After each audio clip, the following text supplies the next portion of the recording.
বন্ধুগণ সবাই কেমন আছো? Good evening. এখন আমি যাচ্ছি অনেকদিন পর পুকুরে স্নান করতে। আর এই দেখো আমার পেছনে কতগুলো কুকুর আসছে। এটা তো আমার পেছনে ছাড়তেই চাই না। প্রত্যেক দিন যে হারে জল বৃষ্টি হচ্ছে এরকম কীরকম কাদা অবস্থা। এই কাদা পেরিয়ে এখন যাবো পুকুরে স্নান করতে। এখানে প্রচণ্ড বৃষ্টি হলে কই মাছ, শিঙি মাছ বেরোয়। ওরা এখন তো আমার পেছন পেছন চলে এসেছে। আয় চলে, দেখেছো কীভাবে আসছে চলে আমার সাথে, ঠিক আছে। আর এখানে আমি মাঠে যখন ঘাস কাটতে আসি তখন এরাও আমার পেছন পেছন চলে আসে মাঠে বডিগার্ড দিতে। আর ওইখানে দেখছো ওই যে ওখানে প্যান্ডেল হচ্ছে, দুর্গাপুজোর প্যান্ডেল প্রতি বছরই হয়। আর প্রতি বৃহস্পতিবার, আজকে যেমন বৃহস্পতিবার আজকে হাট বসেছে। একটা কাদার মধ্যে যাচ্ছি, প্রচণ্ড কাদা। দেখো এরাও চলে এসেছে আমার সাথে, এখনও যাবে।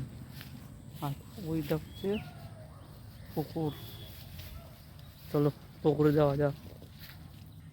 এটা হচ্ছে পুরোটাই কবরস্থান, সামনে পেছনে পুরোটাই কবরস্থান আছে। ওই যে পুরোটা কবরস্থান এদিকে, আর এদিকটাও কবরস্থান আছে। এই আর এই কবরস্থানটা দেখছো, এই যে এটা ঝোপটা, এখানে একটা আম গাছ ছিল।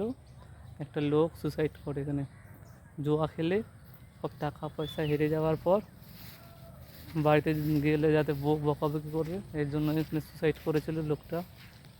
আর আমার এই পেছনটা দেখছো, এটা হুগলির মর্গ, মানে মুসলিমদের বডি নিয়ে এসে স্নান করার রাস্তা। আমি এখন চললাম পুকুরের দিকে। এখনকার মতন স্নানটা করা হয়ে গেল, এবারে যাই বাড়ির দিকে। কারণ এখন আমার একটা বন্ধু ফোন করেই যাচ্ছে, তার সাথে দেখা করতে যেতে হবে, তারপরে এসে খাওয়া দাওয়া হবে। যা গরম, বৃষ্টি পড়েও কোনো ঠান্ডা আসছে না, এই গরম ভাবটা রয়ে যাচ্ছে।